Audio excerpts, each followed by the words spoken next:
Salut les compagnons, aujourd'hui j'aimerais parler de la vérité. Alors s'il y a bien une question qu'on me pose souvent en coaching et en accompagnement, c'est « Benoît, est-ce qu'on peut faire ça ?» Et j'aime bien répondre « On peut tout faire, ça dépend ». Ou alors une variante de cette question c'est « Est-ce qu'il existe une meilleure manière de faire du TDD par exemple ? Est-ce qu'il n'existe qu'une manière de faire ou est-ce qu'il n'existe qu'une manière d'implémenter et de mettre en œuvre le principe de responsabilité unique ?» Ou, enfin bref, tu peux prendre n'importe quelle pratique et poser cette question de quelle est la bonne manière de faire. Alors oui, je sais, ça serait tellement rassurant et réconfortant de pouvoir te dire ça c'est bien, ça c'est mal. On a tellement été habitué à l'école à donner la bonne réponse que je comprends que ce soit rassurant. Mais ça marche pas comme ça. Pour une raison très simple, c'est que la vérité n'existe pas. Ou tout du moins, la vérité dépend de son contexte. Mais ça, on en reparlera à la fin de la vidéo. En tout état de cause, la vérité existe peut-être finalement, mais elle nous est insaisissable. Et c'est ça qui est important de comprendre. Qu'est-ce que je veux dire par là ? On saisit et on comprend notre monde au travers de nos sens, de nos 5 sens a priori. Sauf que ces sens ont des filtres, ont différents filtres qui vont venir altérer l'information, sachant que la représentation que tu as du monde qui est autour de toi n'est pas le monde. Quand tu vois un chat, tu n'as pas un chat dans ta tête, tu as une représentation du chat dans ta tête. Et le souci, c'est que cette représentation, elle va être altérée par différents filtres au moment de la perception. Ces filtres qui vont s'appliquer vont être de différents niveaux, de différents ordres. Le premier type de filtre, ça va être tout ce qui va être lié à la génétique. On n'est pas tous faits exactement pareil. Quand bien même on appartient tous au même règne animal, à la même espèce, eh bien on n'a pas tous la même sensibilité au monde qui nous entoure. Par exemple, je suis extrêmement sensible à mon environnement et je ne vais pas avoir la même sensibilité, par exemple, probablement que toi, à la lumière ou au son qui nous entoure. Et là, si tu as envie d'avoir une simple preuve qu'il n'existe pas de vérité absolue, il suffit de regarder comment ça se passe dans un open space. Tu verras que les sujets qui reviennent tout le temps et qui sont générateurs de conflits, tu as les bruits, l'ambiance et la température. Si tu veux être sûr de mettre la zizanie dans un open space, surtout s'il est grand, mets sur la table centrale le thermostat et tu vas voir que ça va vite partir en cacahuète si vous n'avez pas défini des règles de vie communes. Donc le premier niveau de filtre, c'est ce filtre au niveau de la génétique. On n'est pas exactement tous conçus pareil, avec la même sensibilité aux choses, la même préférence des choses. Certains vont avoir un canal plus visuel, d'autres un canal plus auditif, auquel ils vont être sensibles. On n'a pas la même manière d'appréhender le monde. Au-delà de ça, il y a un deuxième filtre qui va être le filtre culturel. On n'est pas tous éduqués dans le même contexte, dans la même culture. Personnellement, par exemple, j'ai été éduqué dans une école catholique, dans une jésuite, qui plus est.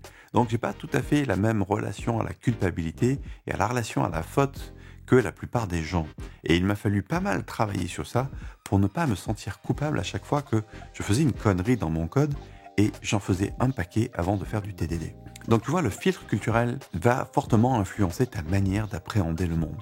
Je sais qu'il existe par exemple dans différentes cultures des codes de couleurs qui sont extrêmement différents du nôtre. Mais forcément, si tu arrives dans une entreprise, dans un contexte où tu n'as pas les mêmes bagages, eh bien ça va forcément créer des différences. Différences qui peuvent être source de richesse, mais en tout cas des différences qui vont faire qu'il n'existera pas une manière absolue de s'adresser à tout le monde. Dernier filtre qui va rentrer en ligne de compte, celui de ton histoire personnelle. Par exemple, moi je suis issu des classes préparatoires, j'ai fait un cursus assez classique, prépa, école d'ingénieur, et c'est un cursus qui met tout le monde en compétition forte et qui vient pas mal te questionner sur ces questions d'excellence. Alors je ne sais pas si c'est que j'ai nourri ça là-bas ou si c'est quelque chose auquel j'étais déjà sensible avant, mais en tout cas aujourd'hui c'est quelque chose qui m'a marqué et que j'ai gardé en moi dans ma manière d'appréhender le monde. Alors attention, je ne dis pas que c'est la seule manière de faire, soyons bien clairs, tu peux nourrir ton excellence de bien des manières et aujourd'hui les classes préparatoires ne sont plus une étape indispensable, loin de là, mais en tout cas chez moi c'est quelque chose qui m'a marqué et dans mon histoire ça fait complètement partie de moi aujourd'hui. Donc tu comprends qu'avec ces différents niveaux de filtre, eh bien, vu qu'on a des histoires différentes, des cultures différentes et des gènes différents, eh bien, on va pas avoir la même manière d'appréhender le monde. Jusque-là, ça peut paraître assez simple à comprendre. Là où ça commence à coincer, eh bien, c'est que si on fait pas un effort intellectuel particulier, c'est quand même hyper rassurant de se dire que notre manière de voir le monde est la bonne manière de voir les choses. Parce que finalement, c'est ce qui conditionne un petit peu notre vie au quotidien. Donc, c'est hyper rassurant pour chacun de penser que sa représentation du monde est la bonne représentation du monde. Mais comme on l'a vu juste avant, ça n'existe pas en fait. Chacun a sa représentation du monde. Et le simple fait d'accepter que chacun ait sa propre représentation du monde ne signifie pas d'ailleurs y adhérer. Je peux accepter que d'autres ne soient pas d'accord avec mes idées sans être d'accord avec eux, mais j'accepte le principe qu'ils ne soient pas d'accord justement. Et à ce moment de la vidéo, je devrais assez bien te faire accepter l'idée que chaque représentation du monde étant différente, aucune n'est meilleure qu'une autre, aucune n'est d'une espèce d'absolu par rapport à une autre, chacune va dépendre de son contexte. Et là on revient à ce que je t'avais dit en début la vérité n'existe pas en tant que telle, ou en tout cas, des vérités peuvent exister au sein d'un contexte donné. Par exemple, je fais du TDD une pratique assez centrale de ma pratique de développeur, et j'accepte assez bien l'idée que dans d'autres contextes, dans d'autres entreprises, ce ne soit pas quelque chose qui soit souhaitable, ni même désirable.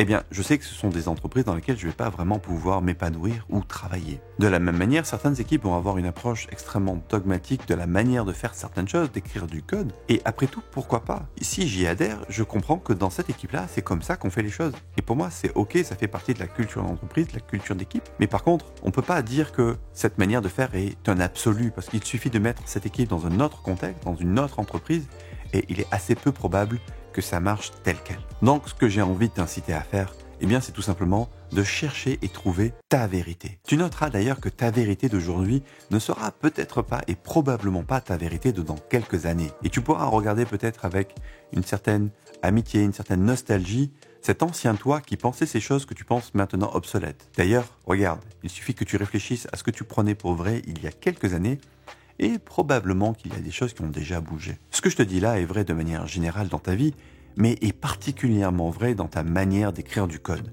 Je suis à peu près certain que si tu regardes du code que tu as écrit il y a 3 à 5 ans, tu te dirais aujourd'hui probablement « Oh là là, mais je faisais ça comme ça à l'époque, sérieux ?» Donc tu vois que les choses bougent, et je t'invite vraiment à t'approprier ta pratique telle que tu as envie de la vivre en fonction de tes valeurs et de ta culture. Et si tu as envie d'aller plus loin, si tu as envie de creuser sur ces questions de TDD, de design pattern ou encore de pratiques d'équipe comme le binomage, je t'invite à venir découvrir le cursus artisan développeur. C'est un cursus que j'ai imaginé comme un framework que tu vas pouvoir t'approprier pour construire en fait ta propre pratique. Alors évidemment là-dedans, j'aborde à la fois des aspects théoriques et pratiques. Je te montre comment moi je le mets en œuvre, mais je ne te le présente pas comme un absolu, comme une espèce de recette à suivre à la lettre. Je te le présente comme un exemple d'un framework qui reste à t'approprier pour construire ta propre pratique. Je suis vraiment curieux de ton retour sur cette vidéo. Mets-moi en commentaire ce que ça a généré chez toi comme émotion. Qu'est-ce que tu en penses? Avec quoi est-ce que tu es d'accord? Avec quoi est-ce que tu n'es pas d'accord? Eh bien, je t'invite à poursuivre la discussion dans les commentaires. À bientôt!